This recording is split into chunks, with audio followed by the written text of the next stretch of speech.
Hello, everyone. I'm Jennifer Lambert, Chief Strategy Officer at Terra Staffing Group, joined by Michelle Harbachuk, our EVP of Service Delivery. And we are back. Hello, Michelle. We are back with a talent market update. We're calling this our spring update. We're recording this just for purposes of posterity on March 23rd. And I always feel the need to say that, give the exact date, because things are changing quickly. And one of the big changes that we've seen is we're seeing some real changes in the labor market. So I want to give a quick update on what we're seeing and just share some tips and takeaways for employers. So spoiler alert, the competition for talent remains strong. We're seeing some encouraging news in terms of increased job seeker activity. We'll share that data with you, but the competition is still there for sure. And I don't think that's going to ebb anytime soon. Inflation is a real concern. Employers are concerned about wage inflation. The consumer, the employee, is concerned about just general price inflation in general. And we'll talk a little bit more about that, give you some data there. And finally, productivity, I think, is our pathway out of all of this. And there are some opportunities there. So let's give you some data points. I always like to share some data. Most of this data comes from the US Bureau of Labor Statistics. And this one is just unemployment rate remains low. You see here, February 2022, we don't have March data out quite yet, but it continues to drop. And we're seeing that unemployment rate remains low, and the competition for talent remains strong. This is a graph of the number of unemployed people per job opening, and you can see over here, less than one. Yeah. You want the top half or the bottom half of that person, right? It's less than one person available. Right. And they better be the one you want, because there's only one out there. There's only one. And so you're obviously, that means that you're not going to be filling all your positions from people who are unemployed. You're going to need to lure and attract individuals who are currently employed elsewhere and looking to make a job change. And we're seeing a lot more people who are starting to get, if they didn't get it already, they're starting to get the news that now may be a great time to explore your options. The good news is that opens up more applicants for your business. The bad news is that also is what we're seeing is driving turnover in record numbers as well. So workforce participation, another bright spot, another piece of good news is that we are seeing that the workforce participation rate is showing signs of recovery. It dipped here dramatically around COVID for a lot of different reasons that we've talked about before, and we're beginning to see it tick upward and continue upward, which I think is very promising. It means people are putting themselves back into the workforce. This other data point says the same thing, which is this is the percentage of unemployed people who have been unemployed for 27 weeks. So basically half a year or longer. And that number is coming down as well. So people who have sidelined themselves for whatever reason, there's a lot of different reasons a person may have opted to sit out the job market during COVID. They're coming back into the job market. Now, on the not so exciting news, and we're all feeling this as well, as wages are continuing to climb, there's definite wage pressure, and you're seeing that that is just continuing on an upward slope.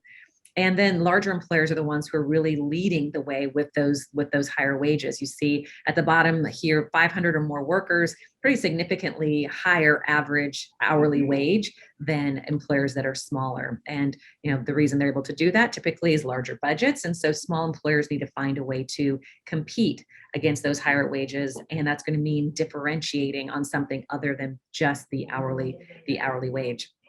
This is just a quick graph or a map of where wages are the highest. And you can see that concentrated in those urban centers, those larger metro areas, higher cost of living centers, you're seeing that those wages are going up the most significantly. Wah, wah. Not so exciting. These employers are paying more than ever, and it's not being felt by the employee. You want to say more about that, Michelle? Yeah, looking at this graph, it's just amazing, right? So I know we are all as employers feeling the wage increase, and it feels like it is coming every day. As soon as you make a move, you're looking at your competition, you're hearing what the talent market wants and saying, gosh, I think I need to increase the wage even more. Yeah. On the other hand, this graph is showing that the employee themselves, they truly feel like they're not making anymore. They feel like they're making less than they have in the past because of those expenses. So yeah, inflation is a real thing. Yeah.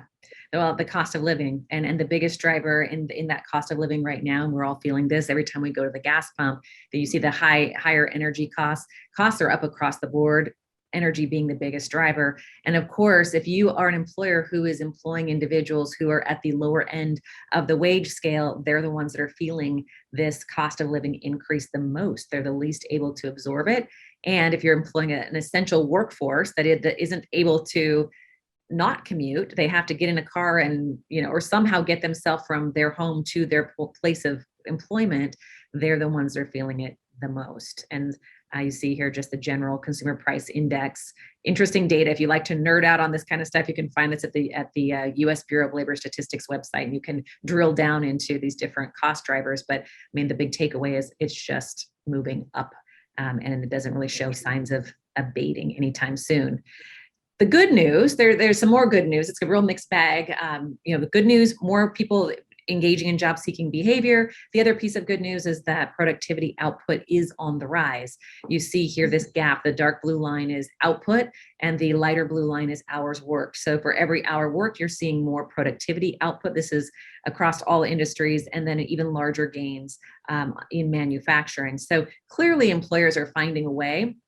No surprise, they're finding a way to get their productivity gains in spite of sometimes worker shortages or labor constraints. And so here are some winning moves. These are the winning moves that we are offering right now for employers who want to find a way to navigate through this. First of all, to stay on top of your employment value prop. I mean, every business has a value proposition that they make to their customers, the customers that pay for their products, goods, or services. And you need to think the same way with your talent customer, which really that's our advice right now, right, Michelle, to our clients, is to really think of job seekers and employees as another customer subset, because they do have your most important customer. Without them, you can't serve your other clients. Yeah. I know for a long time, businesses said that our employees are our most important asset. They are feeling it. They're feeling it more than ever. You know how valuable that asset is and when it's in short supply. So what really differentiates you from your talent competition? It's worth spending time. If you haven't codified this, if you haven't really nailed this down, now would be a great time to start. And part of that would be looking at some of your bright spots. It's something that we've heard referred to recently as a bright spot analysis, really looking at, instead of just focusing on the turnover, which is very easy to get distracted by, the real thing, but who's not leaving? Who's staying? Who's succeeding? Who's choosing to be there? And then doubling down on that. What is important to that employee? What are they telling you that they value? And then really making sure that you're attracting more people who value the same thing that you can truly offer. And then communicate, constantly talking about, sharing with your workforce about that value proposition. Why are they better off working for you than they would be working for somebody else? What are the benefits that you offer that are underutilized that people should know more about? What are the things that we just have an opportunity to sell and resell our employees on? Are you seeing some of that, Michelle? Yeah, absolutely. And something that comes to mind for me here is we talk about the great resignation, but these graphs show it's really the great swap.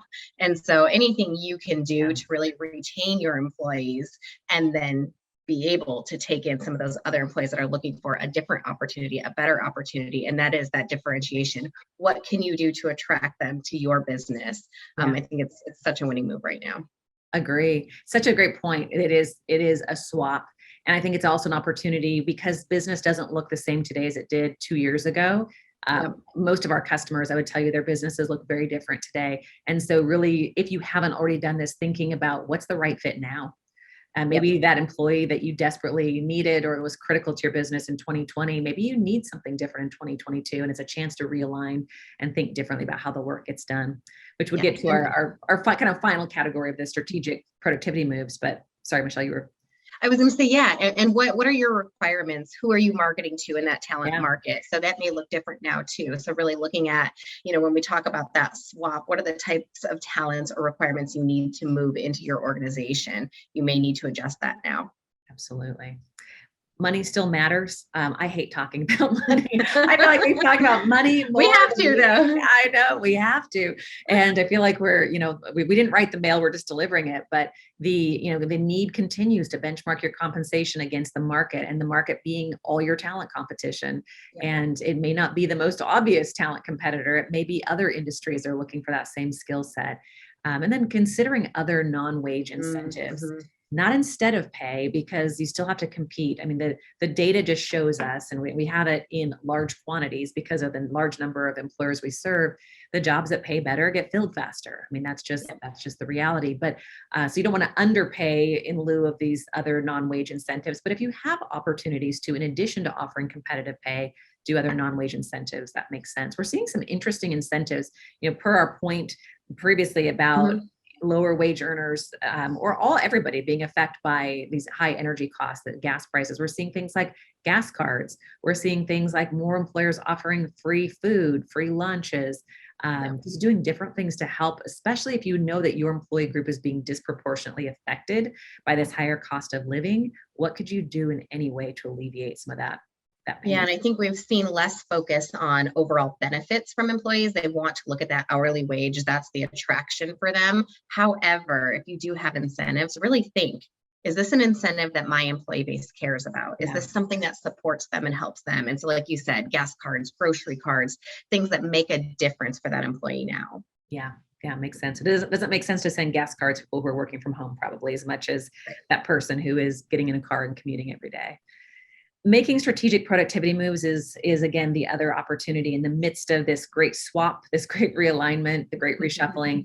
What are your opportunities inside of that strategic job redesign? We're seeing a lot of companies who are looking at how is the work going to get done, maybe differently, maybe using less hours, less people to get that work done. If any investments that you're making into technology, automation is going to increase your potential output. And then accelerating that path to productivity. Well, how do we get people, if we're going to be seeing some turnover at higher rates than we're used to, that means we're going to have more new people coming in the door. What would we need to do to accelerate the time it takes for somebody to be productive and making a contribution sooner? And part of that is potentially doing some reskilling, some upskilling, making training different, look a little bit different so that the path to productivity is faster. Do you have any thoughts on that one, Michelle?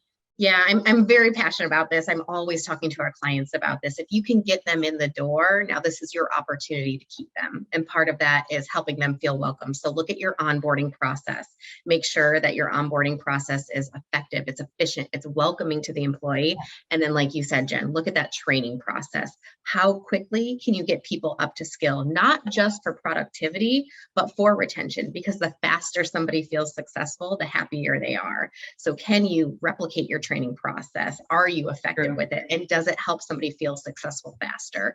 That helps the retention game. So true. We come from the standpoint that everyone wants to be successful. Now, there's always some outliers to that, but the vast majority of people want to go to work and feel successful and go home and brag to somebody about their great day at work and what they did.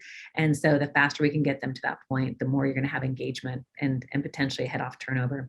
And the final thought here is about strategic hires. What would be that key skill or that key experience that if you brought that into your organization, you could expect to see some productivity gains? Again, thinking a little bit differently, where could you make some key additions that would help really drive that productivity upward? This is what we do. This is what we do all day, every day. Yes, we provide staffing. We provide it on a temporary contract basis, full-time placement, everything in between. But we are also in the business of providing consultation and guidance to our clients who are navigating unprecedented. I'm so tired of that term, but it fits this moment that we are continuing to navigate through as we get to the other side of the pandemic and we start to normalize whatever normal is looking like. How can we help serve you as you work through this? We want to be your partner in doing that. So if we can help in any way, please feel free to reach out. All right, that's it for this talent update. We'll look forward to seeing you again on a future update. Thank you, Jen. Bye, Michelle. Bye.